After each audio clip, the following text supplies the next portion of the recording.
morning. My name is Don Walker. I'm the pastoral intern here at Scots Kirk. And on behalf of the session and Pastor Jim Mitchell, I would like to welcome everyone who's here worshiping with us this morning, as well as those who are worshiping online.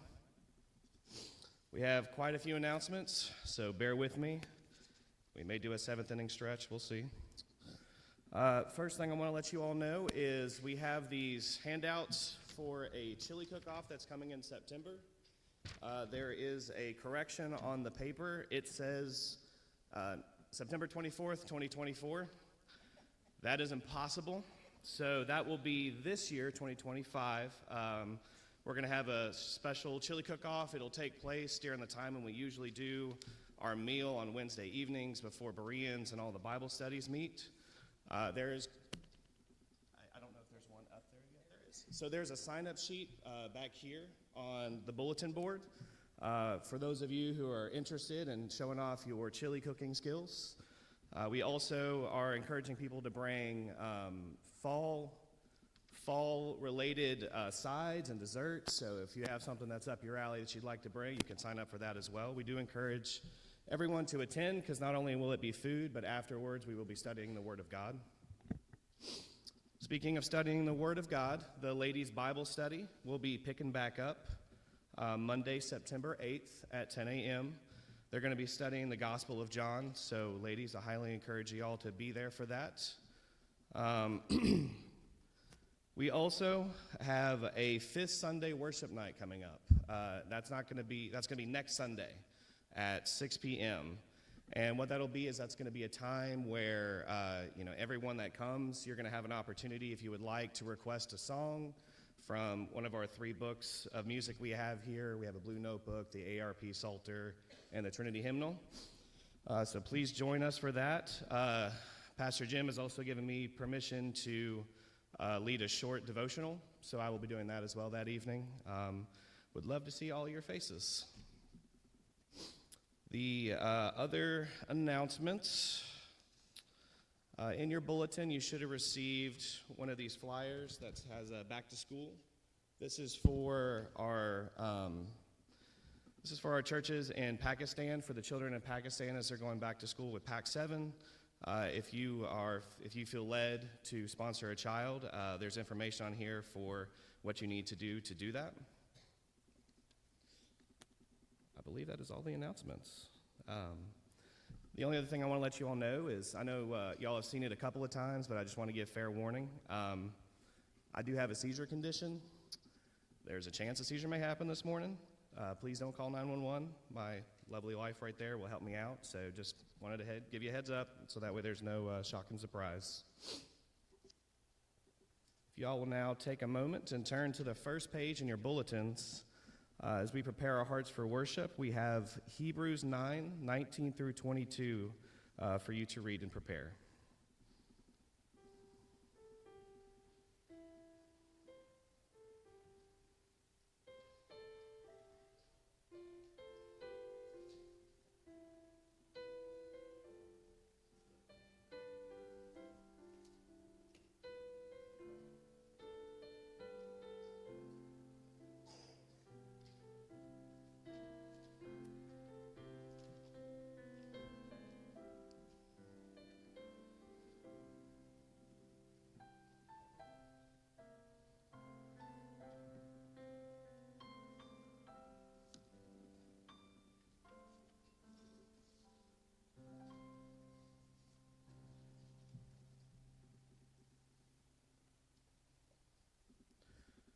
Our call to worship this morning comes from Psalm 59, verses 16 and 17.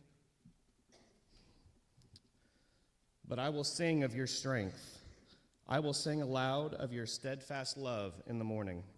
For you have been to me a fortress and a refuge in the day of my distress. O my strength, I will sing praises to you. For you, O God, are my fortress, the God who shows me steadfast love. If you will now please stand as we worship our Lord from the Blue Notebook, page 5, before the throne of God above.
please now bow your heads as we pray to our Lord together.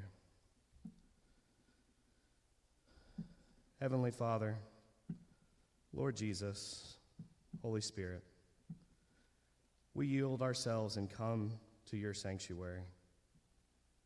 You are gracious and merciful, and you have promised that you will not turn away your face from those who return to you. Father, in your mercy, please now descend to us and receive our worship. We pray all this in the name of our Lord and our Savior, Jesus Christ, who taught his disciples to pray by saying, Our Father, who art in heaven, hallowed be thy name.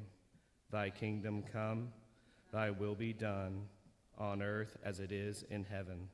Give us this day our daily bread, and forgive us our debts as we forgive our debtors. And lead us not into temptation, but deliver us from evil. For thine is the kingdom, and the power, and the glory forever. Amen. You may be seated.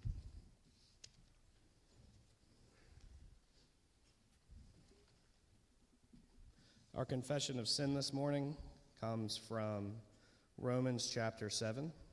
If you'll please read along with me in your bulletin. We know that the law is spiritual, but I am unspiritual, sold as a slave to sin. I do not understand what I do. For what I want to do, I do not do, but what I hate, I do. For I know that good itself does not dwell in me, that is, in my sinful nature. For I have the desire to do what is good, but I cannot carry it out. For I do not do the good I want to do, but the evil I do not want to do, this I keep on doing. So I find this law at work. Although I want to do good, evil is right there with me. For in my inner being I delight in God's law, but I see another law at work in me, waging war against the law of my mind, and making me a prisoner of the law of sin at work within me. What a wretched man I am! Who will rescue me from this body that is subject to death? If you now please take a moment for a silent confession of sin.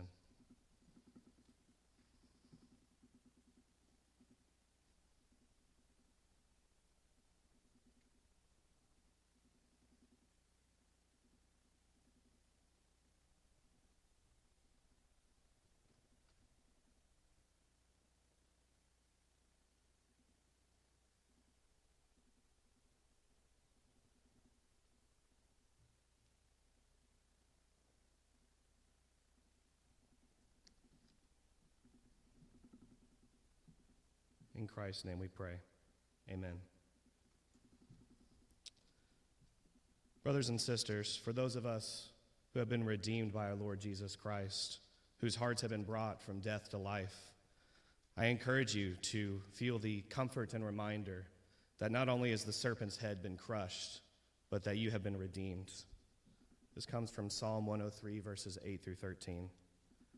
The Lord is merciful and gracious, slow to anger and abounding in steadfast love. He will not always chide, nor will he keep his anger forever. He does not deal with us according to our sins, nor repay us according to our iniquities. For as high as the heavens are above the earth, so great is his steadfast love towards those who fear him. As far as the east is from the west, so far does he remove our transgressions from us.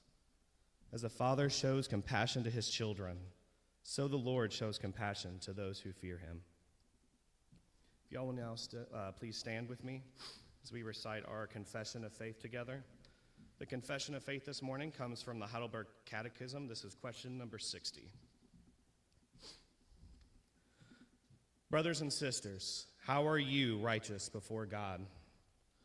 Only by true faith in Jesus Christ, although my conscience accuses me that I have grievously sinned against all God's commandments, have never kept any of them, and am still inclined to all evil. Yet God, without any merit of my own, out of mere grace, imputes to me the perfect satisfaction, righteousness, and holiness of Christ. he grants these to me as if I had never had nor committed any sin, and as if I myself had accomplished all the obedience when Christ has rendered for me, if only I accept this gift with a believing heart. You may be seated. I would now like to invite the children forward for the children's sermon to be given by Deacon Ward Morgan.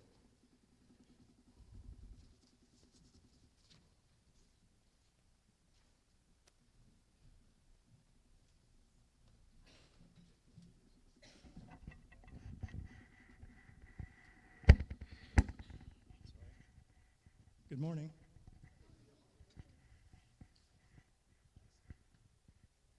So, talking about prayer this morning. Do you all pray? Do you? Great. In 2 Chronicles 6 through 7, the time was when they were building the temple. You know, David was getting it ready for his son Solomon to build the temple. And after the temple was built, Solomon gave this very long prayer. It was huge. And but it was a prayer that God be with them. And, you know, so many times when I pray, I always try to think to myself, well, what am I praying for? I'm praying for God to bless me. I'm praying for God to help me in a certain way. I'm always, you know, finding a way to pray to him, but we're asked to pray and be humble and repent. In other words, we have to take it very seriously that we pray, and we have to meet God based on our inabilities, not the things that we are capable of, but the things that we're not able to do. And so let's pray about that right now, as a matter of fact. Okay. Heavenly Father, we thank you for this opportunity to praise you in your house. We ask for you to be with the children, to be with us, all of us, as we do have a relationship with you. We ask you to try to understand that we are sinners, great sinners. We do humble ourselves. We are sorry for the sin that we commit, and we ask you for your forgiveness. And we ask all this in Christ's name. Amen.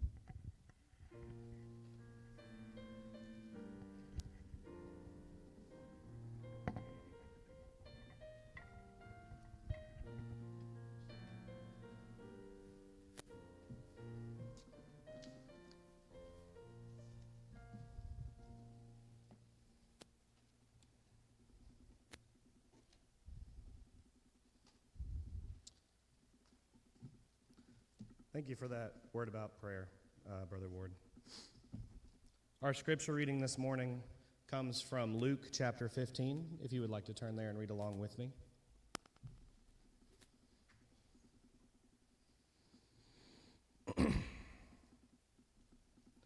Now the tax collectors and sinners were all drawing near to him, and the Pharisees and the scribes grumbled, saying, "This man receives sinners and eats with them." So he told them this parable. What man of you, having 100 sheep, if he has lost one of them, does not leave the 99 in the open country and go after the one that is lost until he finds it? And when he has found it, he lays it on his shoulders, rejoicing. And when he comes home, he calls together his friends and his neighbors, saying to them, "Rejoice with me, for I have found my sheep that was lost." Just so I tell you, there will be more joy in heaven over one sinner who repents than over 99 righteous persons who need no repentance. Or what woman, having 10 silver coins, if she loses one coin, does not light a lamp and sweep the house and seek diligently until she finds it? And when she has found it, she calls together her friends and neighbors, saying, "Rejoice with me, for I have found the coin that I had lost." Just so I tell you, there is joy before the angels of God over one sinner who repents. And he said, there was a man who had 2 sons, and the younger of them said to his father, "Father, give me the share of the property that is coming to me." And he divided his property between them. Not many days later, the younger son gathered all he had and took a journey into a far country. And there he squandered his property in reckless living. And when he had spent everything, a severe famine arose in the country, and he began to be in need. So he went and hired himself out to one of the citizens of that country, who sent him into his field to feed pigs. And he was longing to be fed with the pods that the pigs ate, and no one gave him anything. But when he came to himself, he said, 'How many of my father's hired servants have more than enough bread, but I perish here with hunger? I will arise and go to my father, and I will say to him, Father, I have sinned against heaven and before you. I am no longer worthy to be called your son. Treat me as one of your hired servants.' And he arose and came to his father. But while he was still a long way off, his father saw him and felt compassion, and ran and embraced him and kissed him. And the son said to him, 'Father, I have sinned against heaven and before you. I am no longer worthy to be called your son.' But the father said to his servants, 'Bring quickly the best robe and put it on him, and put a ring on his hand and shoes on his feet, and bring the fattened calf and kill it, and let us eat and celebrate. For this my son was dead and is alive again. He was lost and is found.' And they began to celebrate. Now his older son was in the field, and as he came and drew near to the house, he heard music and dancing. And he called one of the servants and asked what these things meant. And he said to him, 'Your brother has come, and your father has killed the fattened calf, because he has received him back safe and sound.' But he was angry and refused to go in. His father came out and entreated him, but he answered his father, 'Look, these many years I have served you, and I have never disobeyed your command. Yet you never gave me a young goat, that I might celebrate with my friends. But when this son of yours came, who has devoured your property with prostitutes, you killed the fattened calf for him.' And he said to him, 'Son, you are always with me, and all that is mine is yours. It was fitting to celebrate and be glad. For this your brother was dead and is alive. He was lost and is found.' The grass withers and the flowers fade, but the word of our God remains unchanged." You guys will now please bow your heads with me as we pray for the church and for our world.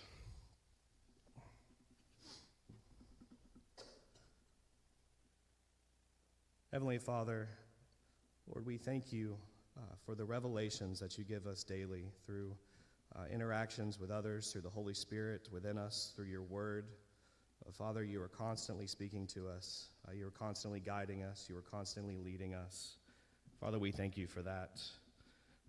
Lord, we thank you that we can trust in your immutable consistency as our God, to not be wary or worried of these things. Father, your scriptures proclaim your perfection. They proclaim your unchanging nature.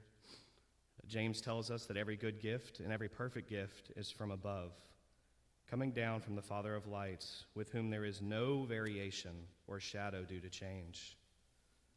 Psalm 33 tells us that the counsel of the Lord stands forever, the plans of his heart to all generations. Father, we thank you that we can read these words and know that we can trust in your promises. There are so many other scriptures that are an encouragement and a reminder of your perfect character. Father, we thank you for putting them all into a book for us to be able to read through, pray through, and work through, to be reminded of not only who you are, but what you have done and what you will do. You are a holy, just, and perfect God. Lord, we thank you for the building that we are sitting in today. Father, we thank you for this provision of a safe and dry and clean place for worship. Father, the amenities that we have available to us, as well as the safety and the freedom that we have to worship you without repercussions in this building. Father, we truly are grateful that we are able to come here together to be with brothers and sisters and turn our eyes towards you, Lord. I pray for, Father, the marriages in our congregation, both young and old. Father, what a blessing it is that you have given us a way to live out a semi-human experience of our relationship to you, Lord. Just as the church is your bride, you give us the opportunity to assume the roles of husband and bride in a marriage. And Father, we thank you for that. I pray for direction and encouragement for the marriages here. Father, I pray that you would be at the center of each and every one of these marriages. Lord, I pray that you would be glorified through them. Father, we raise up the city of Charleston in general. Lord, there is much growth, much expansion, which brings much opportunity for new people to hear the gospel, for potential new churches to be planted. Father, we pray for these areas. We pray for these church opportunities. Father, we pray that the ARP could have more opportunities to plant in the area. Lord, ultimately, we want your gospel to be proclaimed. We want to see people cross from death to life, for them to recognize their need to worship you. But Father, we do pray that if you can give us an opportunity through ARP, Lord, a church plant would be incredible. Speaking of our liberties we have here, Father, just want to take a moment to pray for all the Christians around the world that are experiencing persecution. Lord, we know that our media does not always talk about these things. We know it's not always something that we hear readily here in America. But Father, there's plenty of those in the world who are suffering, who are dealing with a persecution that is unlike anything any of us have experienced. And Father, we humbly pray for our brothers and sisters who are going through these things. Father, we pray for provision for them. We pray ultimately for their hearts to stay centered on you, to remember that even though they are experiencing what they are, that they have been redeemed by you, and they will never be lost from your clutches. Father, we pray for all of the established churches in the area. We pray for them to have a gospel-centered mission, to be diligent in reaching those who are around them, and to be fervent in disciplining those in their congregation. We pray for shepherding all throughout Charleston and all these churches to lead their flocks. Father, we prayed for a Christ-centered reverence in the churches here in Charleston, Lord. We pray for you to be properly worshiped. Heavenly Father, we thank you for the sermons from the various seminary students that were preached at the Presbyterian meeting this past week. Father, we thank you for raising these men up to be vessels for you to proclaim the truth of your work, to share the most important good news of your Son, Jesus Christ. Father, I pray for them as they continue on in school and in their preaching.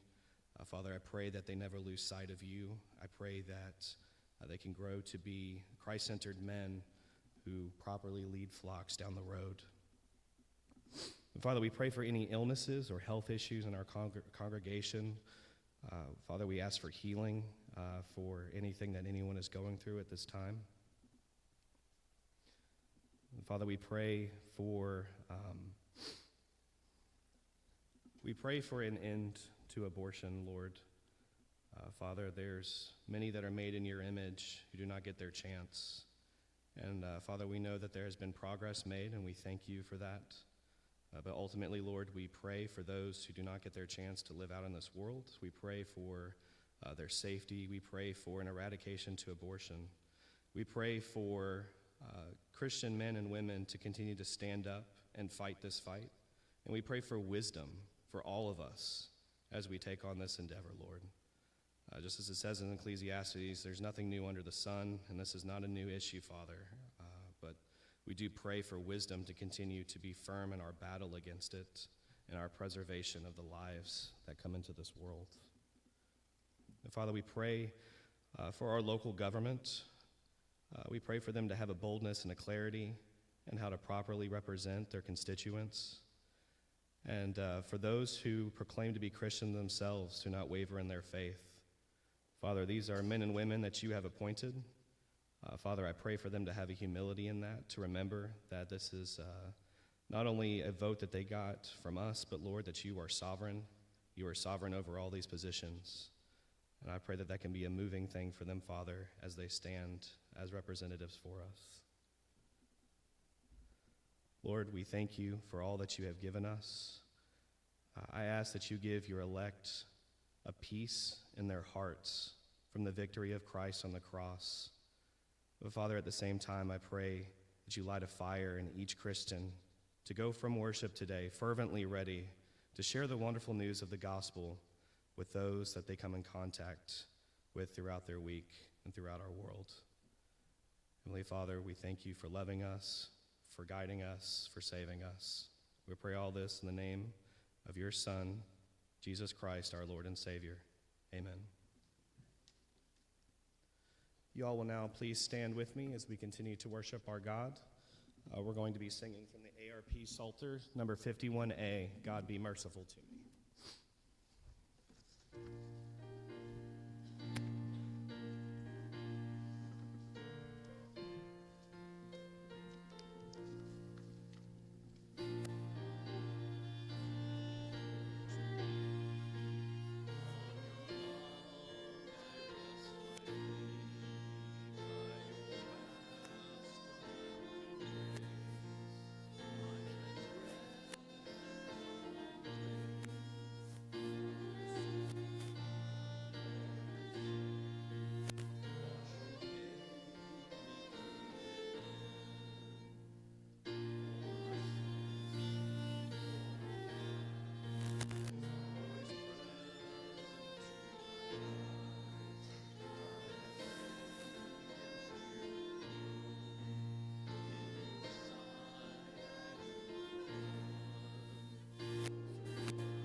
Let's pray together.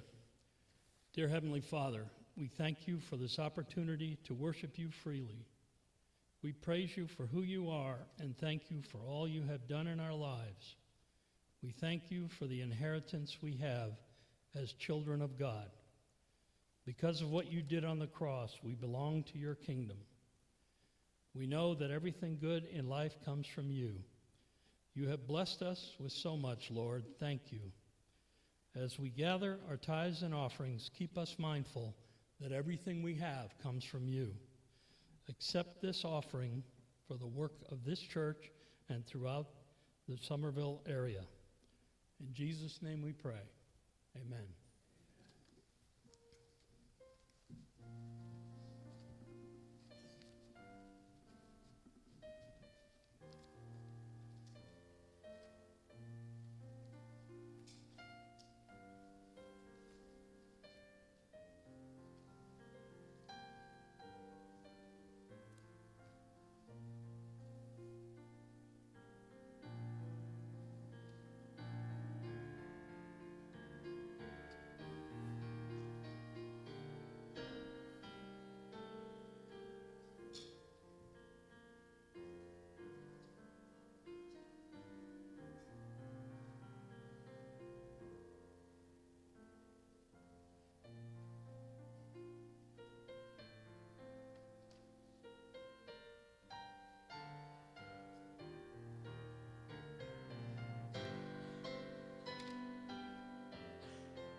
Please be seated and turn with me in your copy of God's Word to Psalm 51, called the chief of the penitential psalms by the normal counting. There's 7 of them in the Scripture, and this is a psalm of David, a man after God's own heart. What made him a man after God's own heart at the end of the day ultimately is not his righteousness, but it is that God, by his grace and by his mercy, gave him a heart of repentance and of faith in the Lord Jesus Christ that leads to cleansing because of God's great mercy. And so we'll see how David confesses his sin and addresses God. And really, that's the first half of the psalm. In verses 1 through 12, there is a full-orbed gospel. He's concerned for both the penalty and the power of sin, and he owns his sin. And we'll see the context is after his adultery with Bathsheba and his murder of Uriah, and these serious sins where for about a year David languished without repentance. You can also read about that in Psalm 32, another penitential psalm, psalm of confession and repentance. But then there's more to this psalm. In the ending verses from 13 to 19, there's a focus that goes to wisdom and to blessing the people of God, Israel, the church today. Indeed, we're still being blessed by God's word teaching us how to confess our own sins and to ultimately worship and praise him, give him the glory that he is due for calling sinners his friends and being the just justifier of the wicked.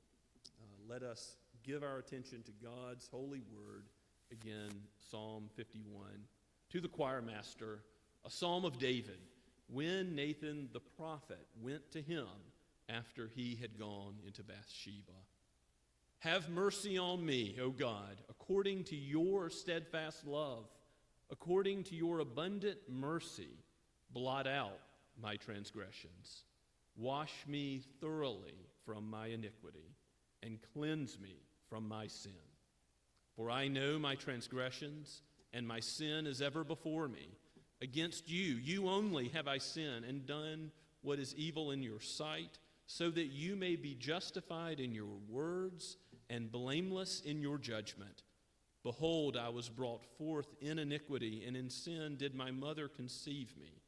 Behold, you delight in truth in the inward being, and you teach me wisdom in the secret heart. Purge me with hyssop, and I shall be clean. Wash me, and I shall be whiter than snow.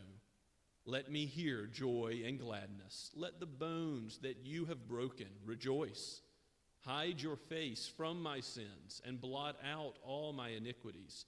Create in me a clean heart, O God, and renew a right spirit within me. Cast me not away from your presence, and take not your Holy Spirit from me. Restore to me the joy of your salvation, and uphold me with a willing spirit. Then I will teach transgressors your ways, and sinners will return to you. Deliver me from blood guiltiness, O God of my salvation, and my tongue will sing aloud of your righteousness. O Lord, open my lips, and my mouth will declare your praise. For you will not delight in sacrifice, or I would give it. You will not be pleased with a burnt offering. The sacrifices of God are a broken spirit, a broken and contrite heart, O God. You will not despise. Do good to Zion in your good pleasure. Build up the walls of Jerusalem. Then you will delight in right sacrifices, in burnt offerings and whole burnt offerings. Then bulls will be offered on your altar. Let us pray and ask for God's help. O Holy Spirit, be near to your people now. Lead us to have broken and contrite hearts.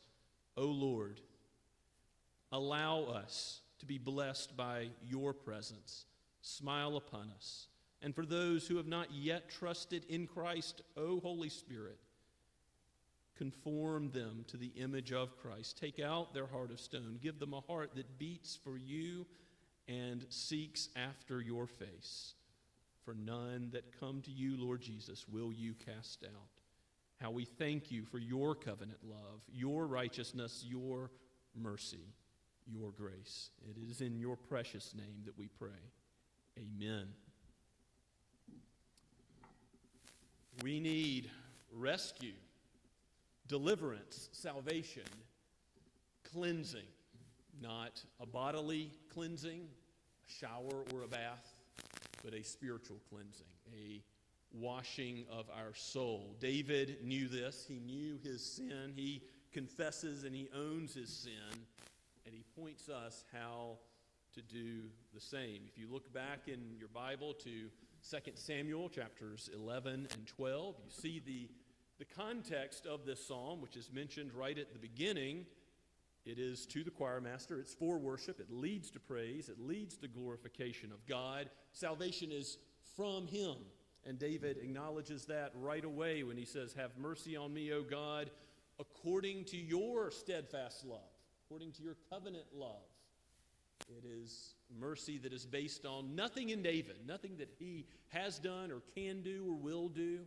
It is mercy based on ultimately the Lord Jesus Christ and his work, Messiah to come, from David's perspective. But it is mercy that acknowledges his own sin, his own deficiencies. He, in 2 Samuel 11 and 12, if you read the whole account, you see how he commits adultery with Bathsheba. He spies her. He wasn't looking to sin, but he sees her bathing. He calls for her. He impregnates her. And after becoming entangled in his sin and with malice and forethought engaging in it, he goes further, trying to cover his tracks. He seeks to get Uriah to come and be with his wife, but instead he refused as a man of principle, as one of David's top men. He was loyal and faithful. And David sends him to the front lines of war in order that he may be killed. And indeed, this is what happens. And Nathan the prophet brings God's word to him. Imagine what that would have been like, rebuking the king. But that's exactly what Nathan does, because he brings the word of God, which we are all subject to. Every human being must bow before the word of God, and it is sharper than a two-edged sword. It searches our hearts. It knows us. It knows all of our sins of omission and commission, of thought, word, and deed, what we have done that is offensive to God and his law, and what we have failed to do to love him and love our neighbor as we ought. And Nathan gives David a parable about a rich man who had every sort of animal, and yet he unjustly takes a poor man's animal. And David says, well, as the Lord lives, this man should die. This man is unjust in his dealing. And Nathan says to him famously, you are the man. You are the unjust man who deserves the wrath and displeasure of God. You deserve death. And David does say in 2 Samuel 12, I have sinned. He acknowledges once confronted, but there is still time before Psalm 51 is penned. And his repentance here is different than in those historical books where he's still covering his tracks. This is leading God's people to know what true repentance is like, because it is inspired by the Holy Spirit. It is showing us what not a superficial repentance, a hypocritical repentance, a cleansing on the outside only is like, but a cleansing from within, a cleansing of the heart, and giving a new joy in the salvation of God, seeking the holiness that we are called to, is all a part of this famous psalm. When David cries out for mercy, he knows that he has nowhere else to go. He cannot save himself. And so acknowledging the sinfulness of sin is part and parcel to any true repentance, depending on God's steadfast love, not our own ability to fix it, not our own ability to right the wrongs. We need our transgressions blotted out by God, and that is something that we cannot do ourselves. We cannot atone for our sin. Only God can. In verse 2, he says, "Wash me thoroughly from my iniquity." And we'll see this metaphor of washing come up again in the psalm. The washing that David knows he needs, the cleansing that he needs, can only be provided by God in his covenant love. And we'll see that as we have sung a portion of this psalm earlier, when we pray Psalm 51, when we praise God with Psalm 51, it is a psalm about Christ. It is a psalm that leads us to David's Son and David's Lord, the only one who can atone for our blood guiltiness, as David puts it. If you look at verses 3 through 6, you'll see how David owns his sin in a way that is completely different than Adam in the garden, who blame shifts to his wife and ultimately to God himself, saying that there was some other reason, some other extenuating circumstance. David could have done that. He could have said, "Lord, you created me as a man, and here I was tempted by this woman who was bathing on her rooftop." No, he doesn't give any extenuating circumstances. He doesn't try to diminish his sin. Instead, he says in verse 3, "For I know my transgressions, and my sin is ever before me." Now, we do not know all of our own sins. There are unintentional sins mentioned in Leviticus chapter 5. There are many ways that we do not yet know that we have offended God. And sometimes you see in the Christian life, as you gain knowledge and wisdom from the Scriptures, as the Holy Spirit convicts you of sin, sometimes you find that you've been doing something you didn't know was sinful, and you are convicted about it, you repent of it, and the Lord leads you in that way. But here David is saying this is not those unintentional sins. This is a sin with a high hand. This is a sin that David knew that he had committed, and it had been bothering him, again, for upwards of a year. You read in Psalm 32 about how he says his bones were wasting away because he was significantly hypocritical as the king of Israel, leading God's people, and he had been covering up both the adultery and the murder, and again, not just lust and just hatred, those heart sins, but he had committed these sins to the full. And he might have said, well, others have murdered more, others had committed adultery more, but he does not diminish what he has done. He says, "I" and "my" 5 times in verses 3 to 6. He says, "I know my transgressions, my sin is ever before me. Against you," speaking of God, "and you only have I sinned and done what is evil in your sight, so that you may be justified in your words and blameless in your judgment. Behold, I was brought forth in iniquity, and in sin did my mother conceive me." And that's not blame shifting either. He's not saying this is an excuse for my sinfulness, but he's confessing his own sins and the fact that he is a sinner, that he is someone who sins because he has this nature that he's guilty of that was given to him by Adam. "Behold, you delight in truth in the inward being. You teach me wisdom in the secret heart." He knows the standard of God. It's purity in heart, in speech, in actions, towards God and towards other human beings. And as a man thinks in his heart, so he is, as Proverbs 23 puts it. And yet, David knows that he has grievously fallen short of that standard. If the Lord should mark iniquities, who could stand? No one. Not King David for sure, because he has these sins which he acknowledges with "I" and "my" repeatedly in these verses, and he's not saying that he did not sin against Bathsheba, his other wives that he had already taken, Uriah the Hittite, the whole of the people of Israel, or other human beings. But what he is saying in verse 4 is relative to the other human beings that he has grievously offended. The offense is against God. Far and away, the most important fact of sin is that we have offended a holy God. And that is so often it is the case that we do not have a high enough view of God, and therefore we underestimate our sin, his infinite holiness. He is light, in whom dwells no darkness at all, John says in 1 John 1:5. He is pure, he is righteous, he is good, he does not know evil, he cannot dwell with evil. And so David says what he has done is first and foremost against God. Against you and you only have I sinned, verse 4, and done what is evil in your sight. The eyes of God are what ultimately matter, not the opinions of human beings. And he lifts up the just opinion of God of sin in the latter half of verse 4, so that you may be justified in your words and blameless in your judgment. So he's calling on God and asking for mercy based on his covenant love, but he acknowledges that God is right to judge his heart and actions as sin, that he deserves to die, that he deserves God's wrath. And that will come up later in the psalm as well. Now, acknowledging that his heart is not right, that his actions are not right, he again returns to the theme of cleansing in verse 7 when he says, "Purge me with hyssop." And this is the language of the leper.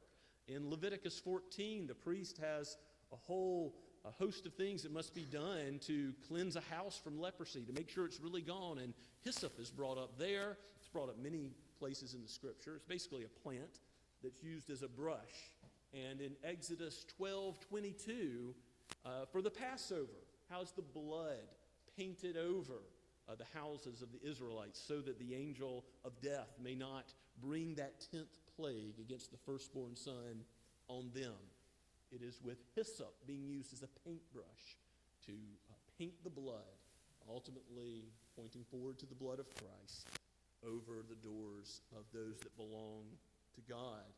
And David is basically saying here, with this reference to hyssop, I am like a leper. He is unclean, unclean, like those who had to cry out from a distance.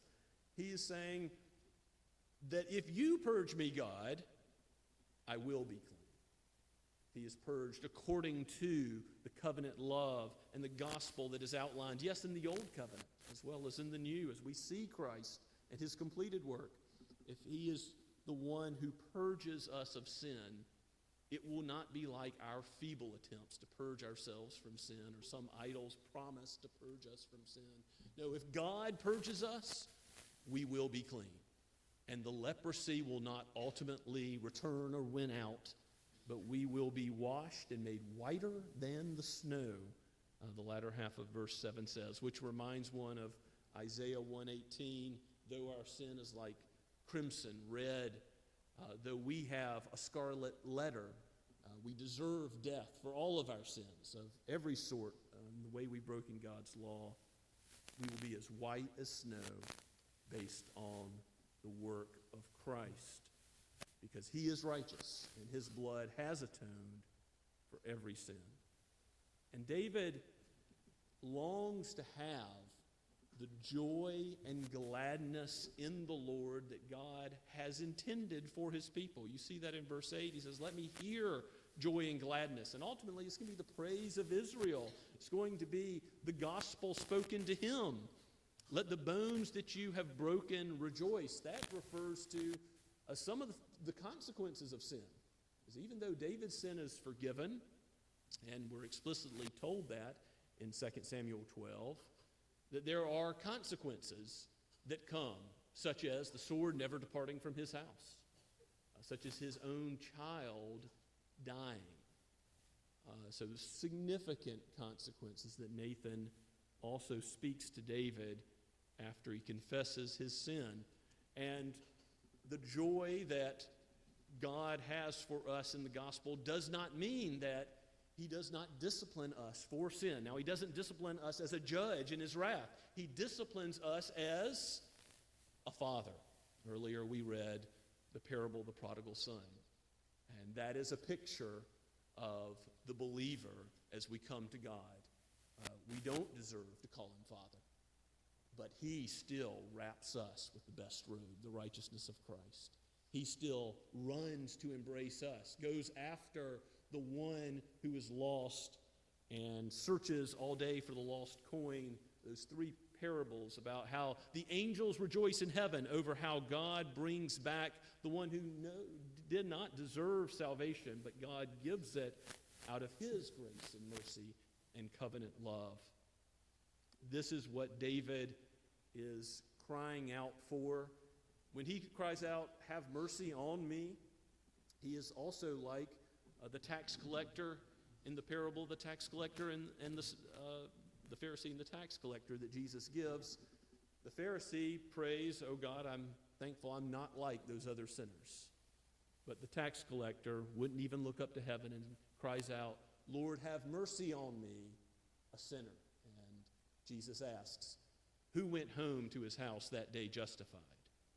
And it was not the one who supposed himself to be righteous with this superficial righteousness that was before men to a certain extent, because he too was a sinner far short of God's glory.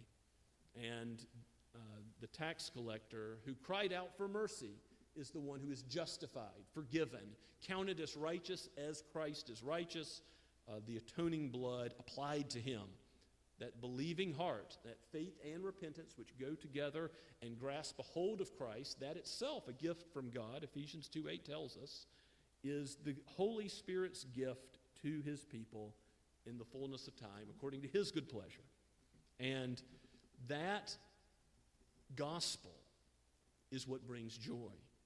That gospel is also what brings about renewal and a change in life. And David acknowledges the full-orbed gospel. He's not only in Romans 1 through 5 and the justification which comes to sinners there. He's in Romans 6 through 8 and sanctification. Even as we confessed our sin, reading from Romans 7 and how our hearts are often vacillating, like David's, too often towards sin. This is God's design to save us not only from the penalty of sin, to justify us and make us righteous because of Christ, but also to save us from sin's power.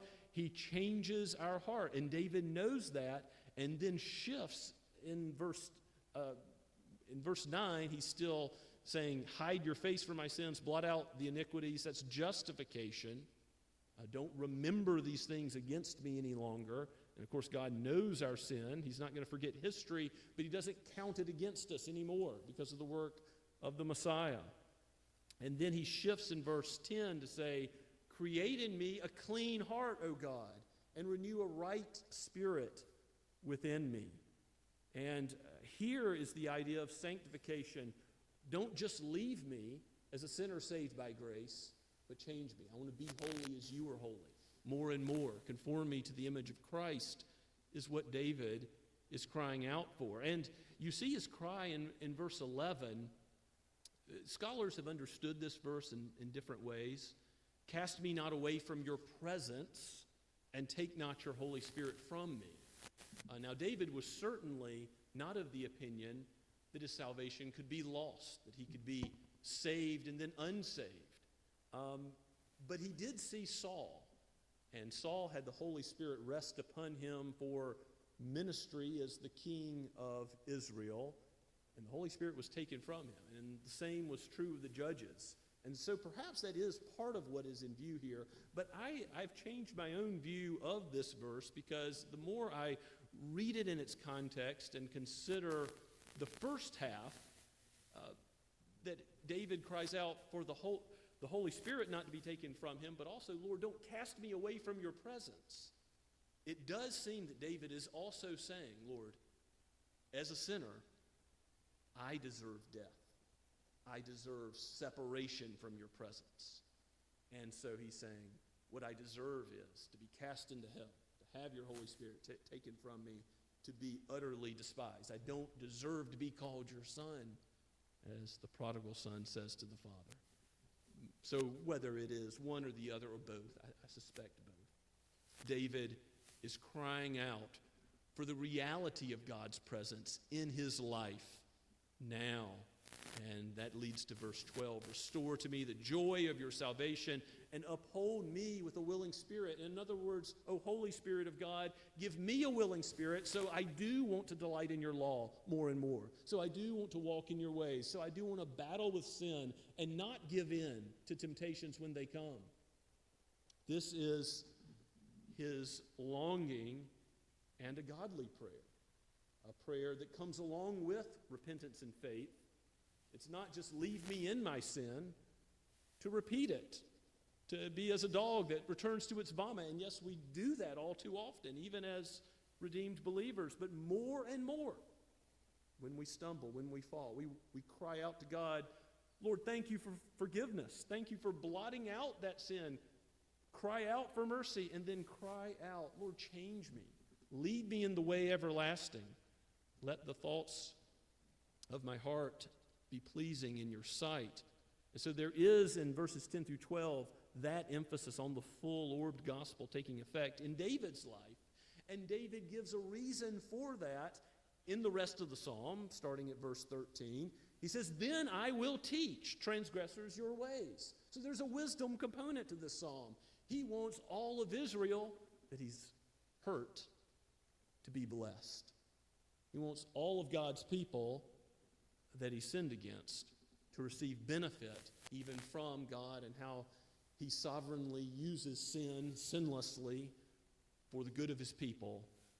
He wants not only his own joy, he wants the joy of others who know the Lord to be a reality in the wake of his repentance. Then I will teach transgressors your ways. Other sinners will return to you. And there will be rejoicing from the angels in heaven every time someone who transgresses God's law returns with faith and repentance to the Lord. Ultimately, we're created by God, so even the initial faith and repentance of a sinner is returning to their Maker. And in the sense of believers, as Martin Luther said, are to be about a life of repentance, are we not? Because that faith and repentance we're called to is still not complete in our experience. Although Christ has died for us, nothing can separate us from his love. Every time we sin, it is right to confess our sin and to ask God's mercy, realizing we are completely dependent upon him. And that's how David instructs us to pray and to praise. He says, deliver me from blood guiltiness, O God. Now, how can we be delivered from the guilt of our sin, which requires the shedding of blood?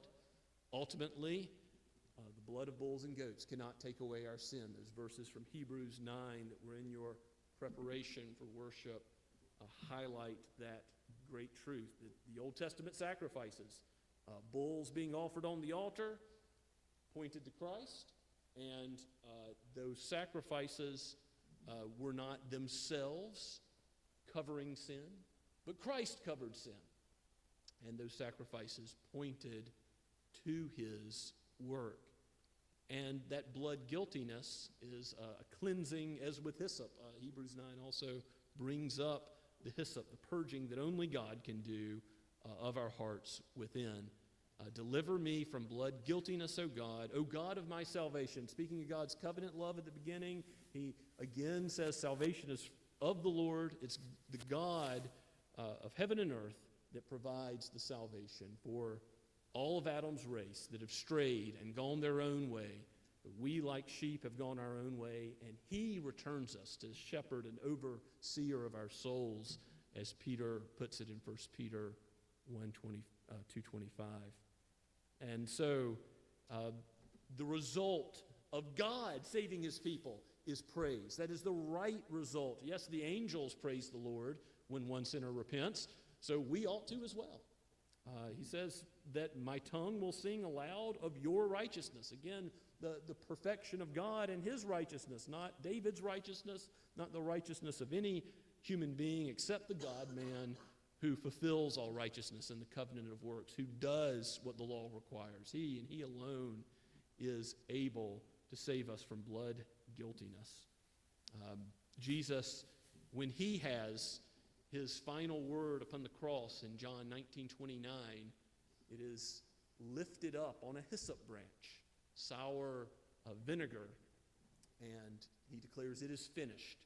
It is paid for," even as he was not purged of anything, but he was purged for us. He died so that we would not have to die.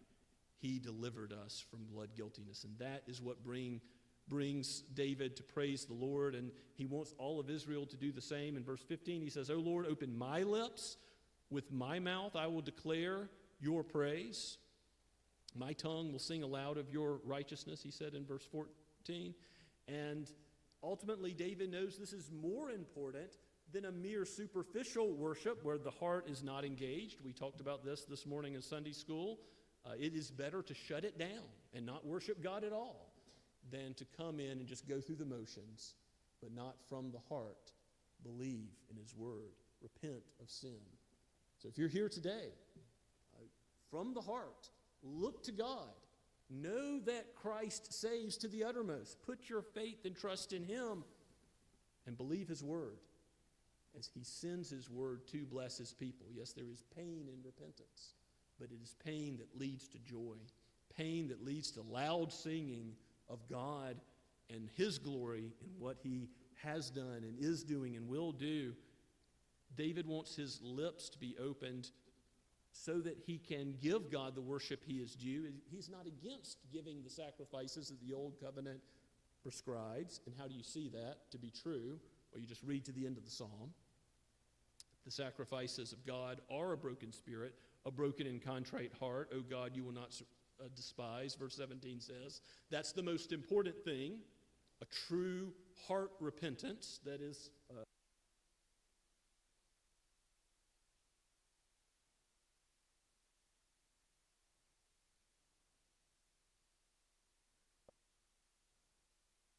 in the Torah. He says, "God, do good to Zion." Again, bless all your people. Bless the people of Israel. Bless those nations. Bless those who have become a holy nation in the Lord Jesus Christ, Jew and Gentile in the new covenant. Do good to Zion in your good pleasure. How is the church going to be built up? Jesus says, "I will build my church." It is ultimately the pleasure of God to save sinners, to sanctify sinners, to glorify sinners. It is all based on his ultimate authority, for from him and through him and to him are all things. To him be the glory forever. Do good to Zion in your good pleasure. Build up the walls of Jerusalem. Again, David's probably thinking about, sword's not going to depart from my house. God's told me this by his word. So protect the people of God. Just as we prayed this morning, we're praying for the persecuted church, and we're not just praying spiritually for those most important kingdom prayers. We're also praying physically, materially. Protect life as we cry out to God. I think that's what David's got in mind when he says, "Build up the walls of Jerusalem." And then, finally, in verse 19, "You will delight in right sacrifices, in burnt offerings and whole burnt offerings. Then bulls will be offered on your altar. Then there will be worship according to your word, when hearts do it from a place of repentance and faith and believe the word of God and trust in the word of God." Then you're in the position to say, "Oh Lord, how do you want me to worship?" And you're not trying to do it to earn any points towards heaven, towards earning his favor. No. You're redeemed because you're a poor, merciful sinner crying out, "Lord, have mercy on me. I'm one beggar showing another where I found bread, the bread of life, the Lord Jesus Christ." And as a result of that neediness being known, then you're in a position to say, "Oh, other sinners, come and join me in praising the God who forgives those who deserve death, who deserve to be cast out of God's presence." And then we will look to God's word together, and we will seek to love his law, do his law, and what most important in his law, other than how to worship him, how to pray and praise him properly. And that's what David is teaching us. That's what all the Psalms teach us, but that's particularly what this chief penitential psalm teaches us. Repentance, a gift of God, leads to praise. May it be so here at Scots Kirk with each of you. Let's pray together. Father, we praise your name that you are the one who changes hearts, that despite our frailty, our ways of rebelling against you, you are the one who heals. You justify and you create a spirit in us that is willing more and more to seek your face. May it be so. Lord, teach us to pray to you as we ought. Teach us to worship your name as we ought and give you the praise so that others may truly come and see the glory of your gospel, the glory of your Son, David's Son and David's Lord, the Lord Jesus himself, in whose name we pray. Amen. And let us praise the Lord even now as we sing. This is a rendition of Psalm 51 to a familiar tune, Trinity Hymnal number 485. Let's stand as we sing.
Because God does pardon those that are humbled to the dust. The words of this benediction are simple but sweet. Grace be with you. Amen and amen.